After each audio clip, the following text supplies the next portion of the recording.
Hebrew పత్రిక 11వ అధ్యాయం మొదటి వచనంలో ఉన్న మాట మనం చదువుకుందాం. ఎందుకంటే విశ్వాసముననున్నది నిరీక్షింపబడు వాటి యొక్క నిజస్వరూపమును అదృశ్యమైనది ఉన్నదనుటకు రుజువునై ఉన్నది అని రాయబడి ఉంది. ఎందుకంటే విశ్వాసం అనేది చాలా గొప్పది.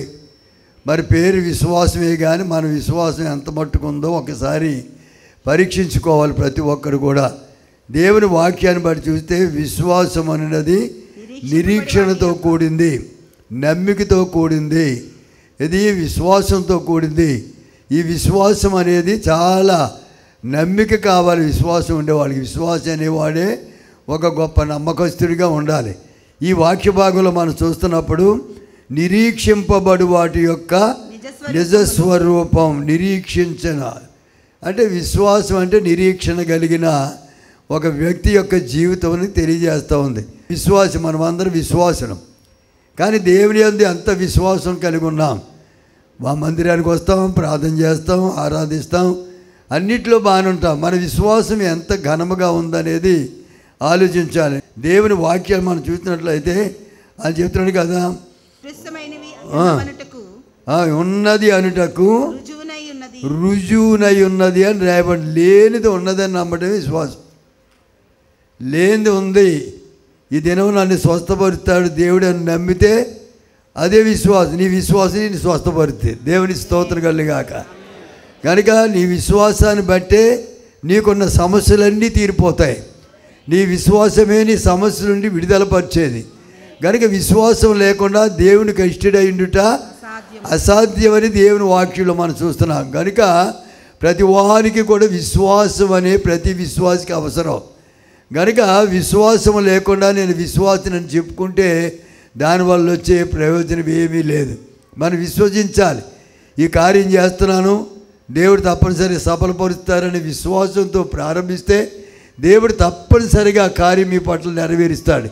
కనుక దేవుని వాక్యం మనం చెబుతుంది, మరి విశ్వాసం అనేది నిరీక్షింపబడి వాటి యొక్క అదంట. నిరీక్షించాలి. మన నిరీక్షణ ఇతర వాళ్ళే ఉండకూడదంట. మన విశ్వాసం అంతా కూడా నిరీక్షణతో కూడింది, నమ్మికతో కూడింది. నాకు ఈ ఉద్యోగం వస్తుంది అని విశ్వసిస్తే వస్తుంది. వస్తుందా, ఇంకెప్పుడు వస్తుంది అనుకుంటే రాదు. నువ్వు విశ్వసించాలి. లేదా ఈ పరీక్షలో పాస్ అవుతాను నేను తప్పనిసరిగా అనుకో, పాస్ అవుతావు. లేదా ఈ యొక్క ఏ కార్యం తలపెట్టినా ఈ కార్యం నాకు దేవుడు సఫలపరచబోతున్నాడు అని నమ్మితే నువ్వు తప్పనిసరిగా ఆ దేవుడు నీ పట్ల కార్యం జరిగిస్తాడు. అదే విశ్వాసం అంటే. కాబట్టి దేవుని యొక్క వాక్యంలో ఉన్న మాటలు మనం చూస్తున్నప్పుడు విశ్వాసం అనేది నిరీక్షింపబడు వాటి యొక్క నిజస్వరూపమును అదృశ్యమై ఉన్నది ఉన్నవని కనపడింది ఉందని నమ్మటమే విశ్వాసం. కనుక విశ్వాసం లేకుండా దేవుడికి ఇష్టడైండుట అసాధ్యం.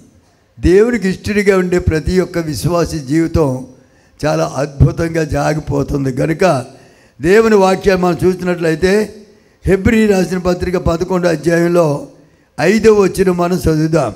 ఈ మాటలు మనకి ఎప్పుడు కూడా మరి గుర్తుండే మాటలే, ఇది కొత్త మాటలు ఏం కాదు.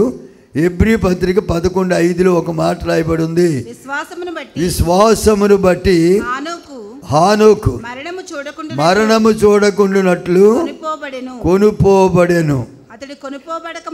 అతడు కొనుపోబడక మునుపు దేవునికి ఇష్టడై ఉండెను. దేవునికి స్తోత్రం కలుగాక.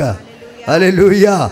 హానోకు అంట దేవునికి ఇష్టడిగా జీవించాడంట. విశ్వాసమును బట్టి హానోకు మరణము చూడకున్నట్లు కొనుపోబడెను. అంటే విశ్వాసికి మరణం ఉండదండి. విశ్వాసి ఎప్పుడు కూడా సజీవుడిగా ఉంటాడు. ఎక్కడ ఈ లోక సంబంధమైన శారీరకంగా మరణించినా ఆత్మీయమైన మరి జీవితం మనకి ఎప్పుడు కూడా ప్రభునందు ఉంటుంది. ఎందుకంటే ప్రభునందు ఇక్కడ మనం మృతులు దంజులంట, అక్కడ మాత్రం ప్రభుతో కూడా మరి రాజ్యం వేలే గొప్ప అద్భుతమైన అనుభవాన్ని విశ్వాసికి దేవుడు ఇస్తాడు. అది మనం నమ్మాలి. అందుకే మనం మరి విశ్వాసాన్ని చెప్పుకోవడానికి తగిన జీవితం మనకు కావాలని దేవుని వాక్యం నెరవేరుస్తూ ఉంది. అందుకని అంటాడు కదా, మరి ఆదికాండం 5వ అధ్యాయం 21వ వచనం నుండి చదివితే హానోకుని గురించి చాలా విషయాలు అక్కడ రాయబడి ఉన్నాయి. హానోకు 65 ఏండ్లు బ్రతికాడంట. 65 ఏళ్ళు తర్వాత ఓ కొడుకుని కన్నాడంట. ఎంతండి వయసు? మా పెళ్ళి 10 ఏళ్ళు అయిందండి, 12 ఏళ్ళు అయిందండి, పిల్లలు లేరండి అని ఏడుతో కూర్చుంటారు. అవసరం లేదు, దేవుడిస్తాడు. దేవుడికి స్తోత్రం కలిగాక. హల్లెలూయా. కనుక దేవుడి దగ్గర మనం విశ్వాసం ఉంచాలి. విశ్వాసం ఉంచితే తప్పనిసరిగా దేవుడి కార్యం జరిగిస్తాడు. మరి అబ్రహాం గారు విశ్వాసించాడు కనుక ఎంత వయసు? 100 సంవత్సరాల తర్వాత పుట్టాడు కొడుకు. సంవత్సరాలతో పని ఉందండి. మరి దేవుని యొక్క సన్నిధిలో విశ్వాసం ఉంటే ఎప్పుడైనా పొందుకుంటాం దేవుడిచ్చేది వరాన్ని. దేవుడి స్తోత్రం. హల్లెలూయా. కనుక విశ్వాసమును బట్టి ఆయన చెప్తున్నాడు. ఆ మాట మళ్ళీ చదవండమ్మా. హానోకు 65 ఏండ్లు బ్రతికి ఏం చేశాడంట? బెతూషెలుని కన్నాడు. హానోకు బెతూషెలుని కనిన తరువాత 300 ఏండ్లు, అబ్బో 300 ఏండ్లు దేవునితో నడుచుచు. ఈ 65 సంవత్సరాల అనుభవం అలా ఉంది. మరలా 300 సంవత్సరాలు బ్రతికి కుమార్తెలను కని చూసారా, కుమారులు కన్నాడంట. ఆయన బ్రతుకు దినాలండి 365 సంవత్సరాలు. ఆయన సంసార జీవితాన్ని విడిచిపెట్టలేదు. ఒక ప్రక్క బిడ్డలు కలుగుతున్నారు, సంసారం సాగిస్తూనే ఉన్నాడు. కానీ దేవుడితో నడవడం మానలేదు. మనం ఏదన్నా కాస్త బిడ్డలు లేరని ప్రార్థన చేయమంటారు. బిడ్డలు పుట్టిన తర్వాత ఇంకేమంటారంటే, అయ్యా మీకు తెలియందే ఉందండి, సాగట్లేదండి. ఏమిటి సాగదు? పుట్టినంత చేపేమో దేవుని మందిలో పడి ఏడుస్తారు. కలిగిన తర్వాత ఏమో బిడ్డలతో కుదరట్లేదంట. ఏంటి కుదరట్లేదు? ఈయన 365 సంవత్సరాలు దేవునితో నడుస్తూనే ఉన్నాడు. తర్వాత ఎలా ఉన్నాడు? కుమార్తెలు కంటాడు. సంసార జీవితాన్ని విడిచిపెట్టి సన్యాసత్వాన్ని పొందలేదు ఆయన. సంసార జీవితాన్ని సాగించుకుంటూ మరి దేవుని యొక్క సన్నిధిని పోగొట్టుకోకుండా దేవుని ఆశీర్వాదాలతో పెరుగుతున్న వ్యక్తి. హానోకు యొక్క జీవిత యాత్ర అద్భుతమైందండి. ఆయన నీతిమంతుడండి, ఆయన యథార్థవంతుడండి, భక్తిపరుడండి, దేవునితో నడిచేవాడండి. దేవుని కార్యాలు ఎప్పుడు కూడా వెనకం చేసేవాడు కాదు. దేవుని కొరకు నమ్మకమైన సాక్షిగా జీవించాడు కనుక ఈ దినాన్ని ఆయన జీవిత చరిత్ర మనం చదువుతూ దేవుని కనపరుస్తున్నాం. దేవునికి స్తోత్రం కలుగాక. హల్లెలూయా. ఏమంటే మళ్ళీ చదువుతుంది అక్కడ, ఆయన 65 సంవత్సరాలు గడిచిన తర్వాత బెతూషెలుని కన్నాడు. ఆ తర్వాత మరలా 300 సంవత్సరాలు దేవునితో నడుస్తున్నాడంట. ప్రార్థన మానలేదు, విశ్వాసాన్ని కోల్పోలేదు. అయ్యో కుటుంబం పెరిగిపోతుంది, ఈ బిడ్డల్ని ఎలా పెంచాలి అని ఆలోచన లేదు. ఆయన ఆలోచన అంతా దేవుడే, ఆయన నడకంతా దేవునితోనే, ఆయన జీవితం అంతా దేవునితో గడిపాడు. దేవునితో గడిపోడు దేనికి భయపడ్డాడు. దేవునికి స్తోత్రం కలుగాక. హల్లెలూయా. దేవునితో మనం నడుస్తుంటే మన అవసరతలన్నీ దేవుడు తీరుస్తాడు. దేవుని కొరకు యథార్థంగా జీవిస్తే మన యథార్థతను బట్టి దేవుడు మన కుటుంబాన్ని హెచ్చిస్తాడు. దేవుడి స్తోత్రం కలుగాక. హల్లెలూయా. కనుక దేనికి భయపడవలసిన పని లేదు. అయ్యా నాకు ఎంతమంది పిల్లలు, అంతమంది పిల్లలు. మా పరంజ్యోతి గారికి 10 మంది పిల్లలు అన్న. ఆయన సేవ ఎప్పుడు సేవ అంటారు తిరిగివాడు. ఆయన చనిపోయేంత వరకు సేవ చేస్తానే ఉన్నారు. ఆ కుటుంబాన్ని నడిపిస్తున్నారు, బిడ్డలు నడిపిస్తున్నారు, అన్నీ చేశారు. సేవ అందరూ 10 మంది పిల్లలు దేవుని సేవకి సమర్పించుకున్నారు. దేవుని స్తోత్రం కలుగా. అందరూ దేవుని స్తోత్రం చెల్లిందాం. దేశ విదేశాల్లో గొప్ప గొప్ప సేవకులుగా వాళ్ళ మనవరాళ్ళు ఘనమైన సేవకులుగా వాడబడుతున్నారు. ఎందుకు చెప్తున్నానంటే దేవునితో నడిచే వాళ్ళకి ఏ లోటు ఉండదండి. దేవుడి స్తోత్రంగా. నా బిడ్డలు ఏమైపోతారో, వాళ్ళ పరిస్థితి ఏంటో. అలాగే మా బిషప్ ఎన్ఎస్పి కుమారపల్లయ్య గారి తండ్రికి 12 మంది సంతానం అండి. 12 మంది అండి. అందరూ ప్రభు సేవలో ఉన్నారు. అందరూ ప్రభు మహిమతో. ఎంతమంది బిడ్డలున్నా అనాది కాలంలో ఉన్న దైవ సేవకులు దేవునితోనే నడిచారు కానీ వారు ఎప్పుడు కూడా తొట్టిరెళ్ళలేదండి. దేవుని స్తోత్రం కలుగాక. హల్లెలూయా. కనుక దేవుని పిల్లలు దేవుని కొరకు జీవించాలి. దేవుని కార్యాలు జరుగుతుంటాయి. ఎందుకంటే మరి హానోకు యొక్క జీవితంలో మరి 365 సంవత్సరాల జీవిత యాత్రలో ఆయన కుటుంబాన్ని విడిచిపెట్టలేదు, వారి సంసార జీవితం వదిలిపెట్టలేదు, కానీ దేవుని అసలే విడిచిపెట్టలేదు. దేవునితో నడుచుచూనే ఆయన అద్భుతమైన రీతిగా జీవించినట్లుగా మనం చూస్తున్నాం.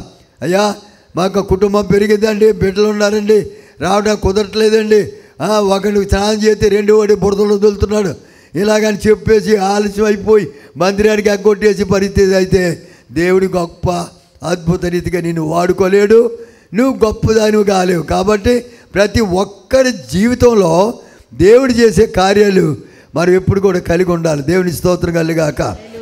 ఏమంటాడు చూడండి అక్కడ, హానోకు దేవునితో నడిచిన తరువాత దేవుడు అతనిని తీసుకెళ్ళిపోయాడంట, కనుక అతడు లేకపోయాను. దేవునికి స్తోత్రం కలిగాక. హల్లెలూయా. కనుక దేవుడు హానోకును తీసుకుని వెళ్ళిపోయాడు, దేవుడితో నడుచుకుంటూనే వెళ్ళిపోయాడు. ఆయన దేవుని కార్యాల్లో ముందుకు సాగుతూనే వెళ్ళాడు. కనుక నువ్వు దేవుని యొక్క సన్నిధిలో ఆ నిత్యరాజ్యంలో నీవు ఉండాలి అంటే దేవుని యొక్క సన్నిధిని కలిగి ఉండాలి, దేవునితో నువ్వు జీవించాలి. అటువంటి కుటుంబం అందని కుటుంబంతోనే కాకుండా నిన్ను రక్షించిన దేవునితో నువ్వు నడిస్తే దేవుడు తప్పనిసరిగా నిన్ను ఉన్నతమైన స్థాయికి ఎక్కిస్తాడు. దేవుని స్తోత్రం కలిగాక. హల్లెలూయా. కనుక మరి ఆయన యొక్క జీవితాన్ని మనం చూసినప్పుడు ఆయన దేవునితో నడిచాడు, ఆయన లేకుండా మరి పోయాను అని దేవుని వాక్యాలు మనం చూస్తున్నాం. దేవుని స్తోత్రం కలిగాక.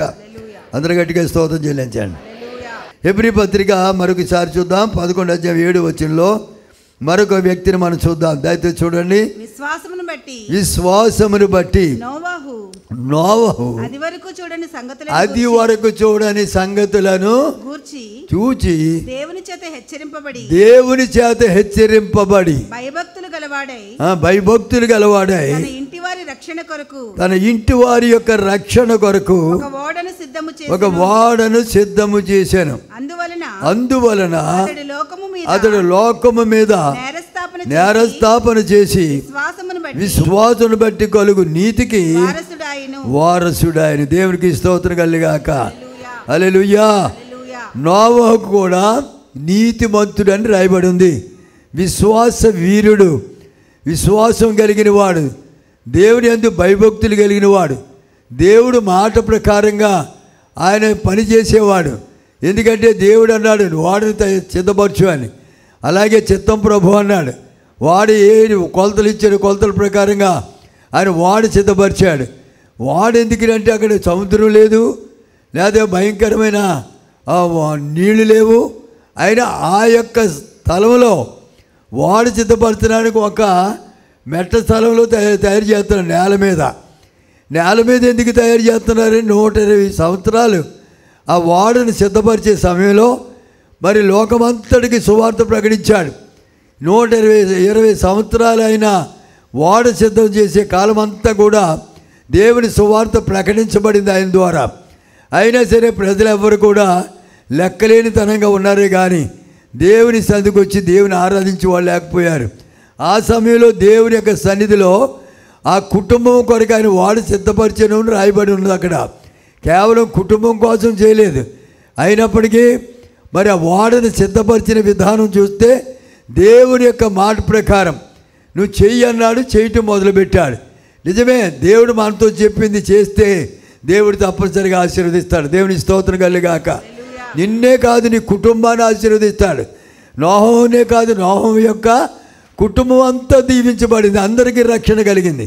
కనుక నీకు నీ కుటుంబానికి రక్షణ కావాలి అంటే ప్రభువు చెప్పిన మాట ప్రకారంగా మనం నడవాలి.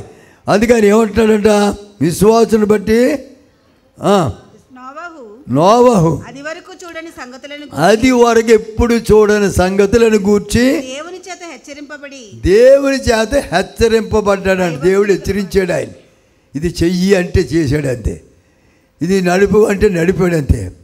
నిజంగా దేవుని మాట మనం వింటే, దేవుడు మనం చెప్పినట్టు మనం చేస్తే మళ్ళీ ఎంతైనా ఆశీర్వదిస్తాడండి ఆయన. దేవునికి స్తోత్రం. నమ్మిన వారి స్తోత్రం చెప్పండి. హల్లెలూయా. కనుక నమ్మిక మనకు కావాలి, విశ్వాసం కావాలి. విశ్వాసం లేకుండా దేవుడికి ఇష్టడై ఉండుట అసాధ్యం అని చదువుతున్నాం కదా. లేనిది ఉన్నదని నమ్మటమే విశ్వాసం. మరి తుఫాను వస్తుంది, జలప్రళయం వస్తుంది, వాడకట్టు అంటే ఇది ఎప్పుడు వస్తుంది, ఎక్కడ వస్తుంది, ఎలాగొస్తుంది అని ఏం ఆలోచించలేదు నోవహు. వాడు సిద్ధపరచమన్నాడు దేవుడు, దాని కొరకు సిద్ధపడ్డాడు అంతే. దేవునికి స్తోత్రం కలుగాక. హల్లెలూయా. ప్రభు వస్తున్నాడని చెప్తున్నాం, మనం ఎంతవరకు సిద్ధపడుతున్నాం? దేవుని రాకడ దగ్గరైపోతుంది. మనం సిద్ధ మనసు కలిగి ఉండాలి. ప్రార్థనలో ముందుకు సాగాలి, విశ్వాసంలో ముందుకు సాగాలి, దేవుని కొరకు సాక్షులుగా జీవించాలి.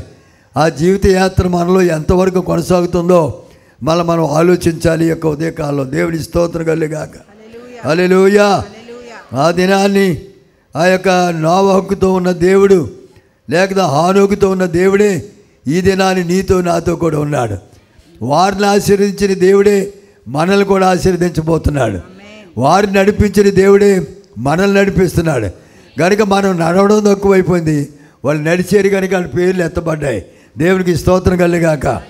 కాబట్టి ఇక్కడ ఏమంటాడు, ఇంకా మనం ముందు చదివితే, ఆయన దేవుని చేత హెచ్చరింపబడి భయభక్తులు గలవాడే తన ఇంటి వారి రక్షణ కొరకు ఓడ సిద్ధం చేశాడు. భక్తుడిని యెహోషువ అంటాడు, నేను నా ఇంటి వారి యెహోవాను, నేను నా ఇంటి వారు, నేనొక్కడిని, నాదో దారి, నా భార్యదో దారి, నా పిల్లలదో దారి అయితే అది ఆశీర్వాదకరంగా ఉండదు. నేను నా ఇంటివారు, నేను నా కుటుంబం. కొన్నేళ్ళు ఉన్నారు. ఆయన తన ఇంటి వారందరితో కూడా భయభక్తులు కలివాడని రాయబడి ఉంది. కనుక నేను నా ఇంటివారు అనేది చాలా అవసరం మనకి. కనుక నీ ఒక్కదాని రక్షణ పొందితే సరిపోదు, లేకపోతే నువ్వు ఒక్కడో రక్షణ పొందితే సరిపోదు. నీ అన్నదమ్ములు, నీ అక్కచెల్లెలు, రక్త సంబంధులు, తల్లిదండ్రులు, పిల్లలు అందరూ రక్షించబడితే ఆ నిత్య రాజ్యానికి వారసత్వాన్ని కలిగి ఉంటాం మనం. దేవునికి స్తోత్రం కలుగాక. హల్లెలూయా. కాబట్టి ఇక్కడ ఆదికాండం 6వ అధ్యాయం 8వ వచనం నుండి నోవహు యొక్క జీవితాన్ని ఇక్కడ మనం చూస్తాం. దయతో చూడండి. అయితే అది నోవహుకి ఎలాంటి వాడండి? యెహోవా దృష్టికి కృప. నేనేమై ఉన్నాను? కేవలం దేవుని కృప అయి ఉన్నానంటాడు భక్తుడు. కనుక దేవుని కృప కావాలని మానవుడికి, కృప కలిగిన దేవుని యొక్క కృప నీకుంటే నువ్వెంతైనా విస్తరిస్తావు. దేవునికి స్తోత్రం కలుగాక. హల్లెలూయా. కనుక దేవుడు ఆయన చెప్తున్న మాట చూద్దాం, చదవండి.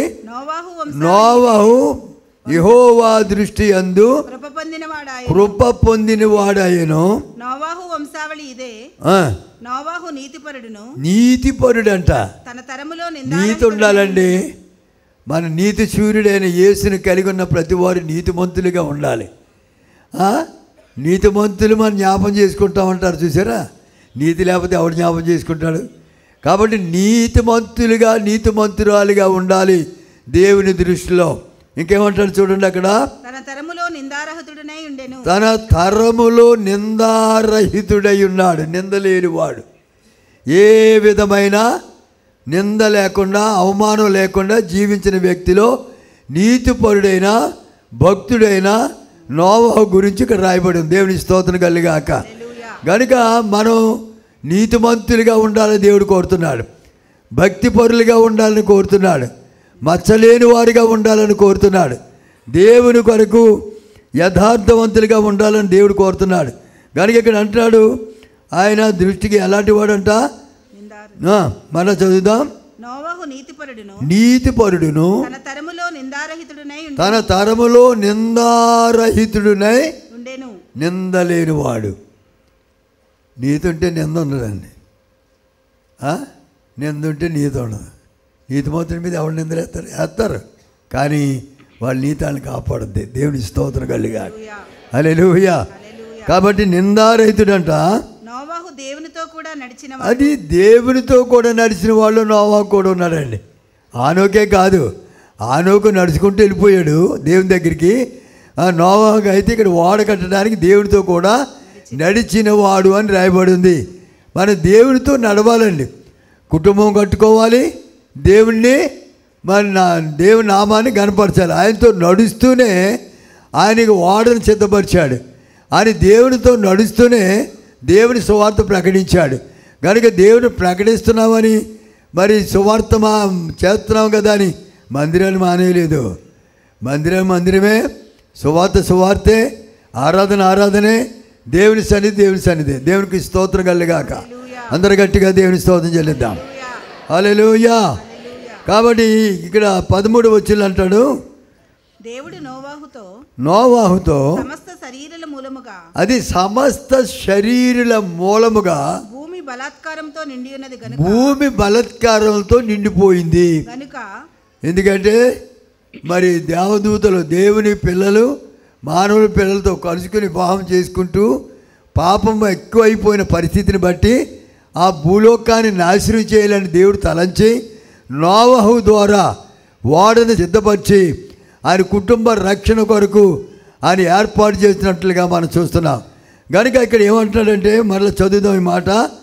దేవుడు నోవహుతో సమస్త శరీరుల మూలముగా, ఆయన అంటాడు సమస్త శరీరుల మూలముగా భూమి బలాత్కారంతో నిండి భూమి బలాత్కారంతో నిండి ఉంది గనుక నా సన్నిధిని వారి అంతము వచ్చి ఉన్నది. ఇదిగో నేను వారిని భూమితో కూడా నాశనం చేసేస్తాను. ఇచ్చారా? దేవుని ఒక్కరిదికి ఎవడ ఆగలేరండి. పౌరుషం గల ప్రభు కోపిస్తే పర్వతాలు దద్దరిల్లిపోతాయంట. ఆయన కోపానికి మనం ఏమాత్రం తావు ఇవ్వకూడదు. భూమి అంతా ఎలా ఉందంట? పాపంతో నిండిపోయింది, భయంకరంగా ఉంది. ఆ భూలోకంలో ఉన్న భయంకర పరిస్థితి అంతా కూడా అక్కడ చూపిస్తూ ఉన్నాడు. భూమి బలాత్కారంతో నిండిపోయింది, పాపంతో నిండిపోయింది కనుక భూమి మీద ఉన్న సమస్తం కూడా నేను నాశనం చేయబోతున్నాను. నోవహు వాడు సిద్ధపరచు, పిలు, ఎంతమంది చేరుతారో అంతమందికి రక్షణ వస్తుంది.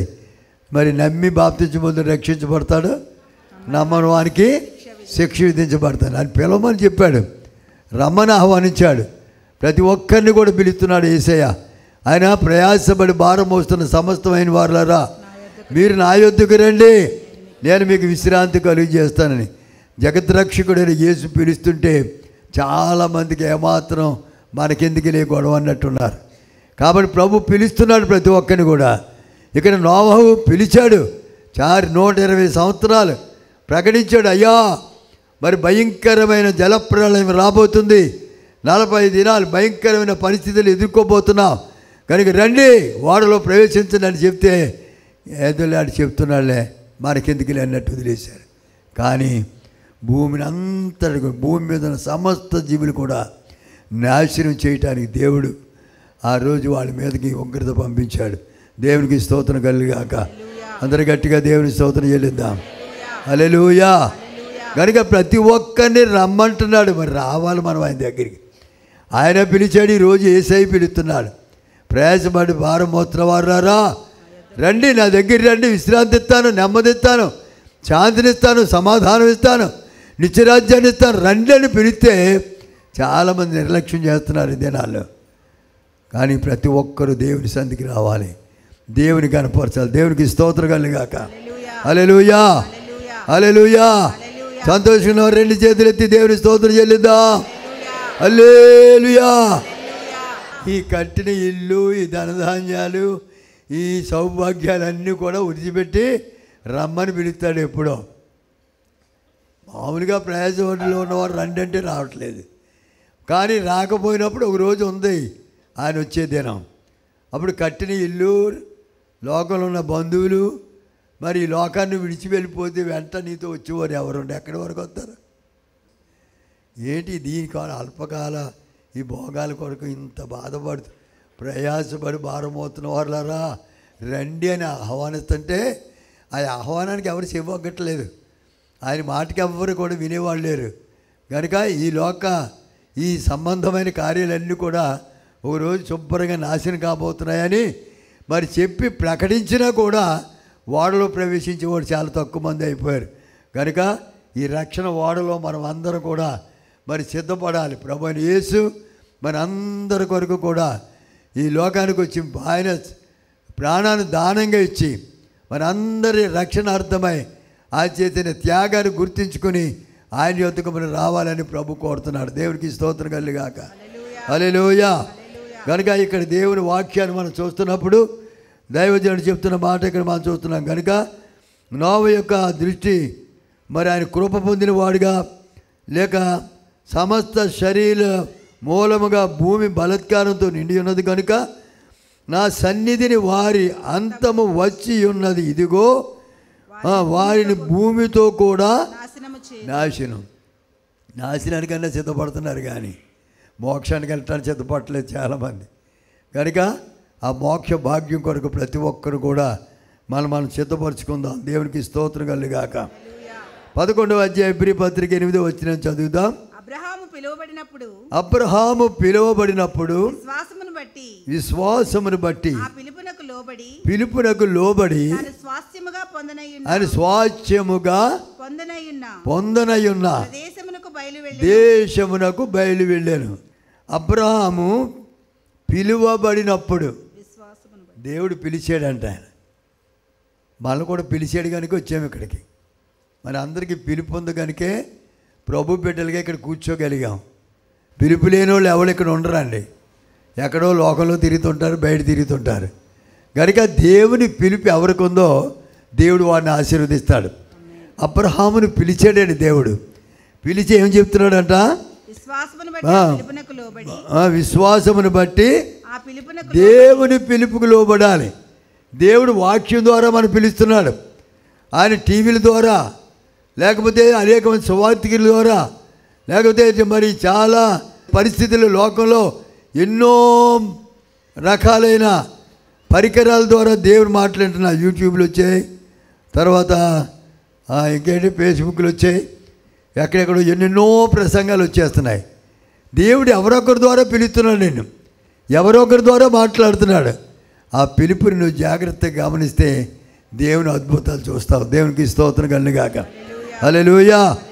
అబ్రహాము పిలువబడినప్పుడు అది విశ్వాసం ఉండాలండి. పిలుపుకే విశ్వాసం లేకపోతే ఏం చేయలేం మనం. విశ్వాసాన్ని బట్టి ఏ కార్యమైనా చూడగలుగుతాం. కనుక అబ్రహాము విశ్వాసాన్ని బట్టి పిలుపుకు లోబడిపోయాడు. లోబడి స్వాస్థ్యముగా పొందనయ్యున్న ఆ దేశమునకు బయలు వెళ్ళాను అని రాయబడి ఉంది. ఏ దేశమో, ఎక్కడికి వెళ్ళాలో, ఎక్కడ ఉండాలో ఏమీ చెప్పలేదు దేవుడు. బయలుదేరన్నాడు అంతే. బయలుదేరేసి విశ్వాసంతో బయలుదేరాడు. అది ఆ వాక్య భాగాన్ని మనం ఆది కాండంలో 12వ అధ్యాయంలో చూస్తాం ఆయన గురించి. దయచేసి చూడండి. ఆది కాండం 12వ అధ్యాయం మొదటి నుంచి కొన్ని మాటలు చదివితే ఆయన అంటాడు, నువ్వు లేచి నీ దేశము నుండి ఎక్కడమ్మా దేశం వదిలిపెట్టేయాలంట, బంధువులు వదిలిపెట్టేయాలంట, నీ తండ్రి ఇంటి నుండి బయలుదేరి నేను నీకు చూపించు దేశమునకు వెళ్ళుము. ఎక్కడికి వెళ్ళాలి? నేను చూపించే దేశానికి వెళ్ళవు. దేవుడు చెప్తున్నా, నేను పలానా చోటుకి వెళ్ళమంటాను, అక్కడికి వెళ్ళి అంతే. నిన్ను గొప్ప జనముగా చేస్తానన్నాడు. నిన్ను ఆశీర్వదించి నీ నామమును గొప్ప చేస్తాను. నువ్వు ఆశీర్వాదముగా నుందువు. నిన్ను ఆశీర్వదించే వారిని నేను ఆశీర్వదిస్తాను. నిన్ను దూషించిన వారిని నేను శపిస్తాను. భూమి యొక్క సమస్త వంశములను అందరూ కూడా నీ యందు ఆశీర్వదించబడతారు. దేవునికి స్తోత్రం కలుగుగాక. అందరు గట్టిగా స్తోత్రం చెప్పండి. ఏమంటాడంట? అబ్రహాముని పిలిచాడండి. విశ్వాసాన్ని బట్టి ఆయన వెళ్ళాడండి. విశ్వాసంతో వెళ్తే దేవుడు గొప్ప అద్భుతం చేశాడు.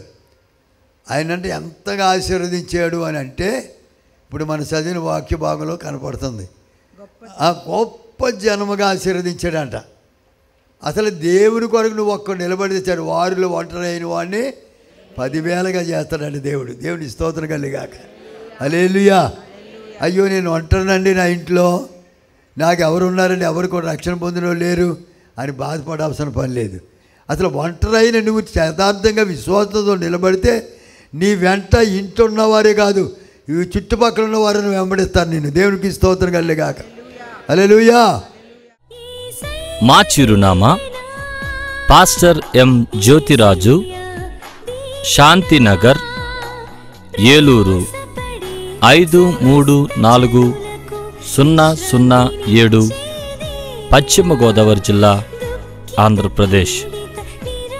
Our address: pastor M Jyothiraju, Shantinagar, Eluru 534007, west Godavari district, Andhra Pradesh.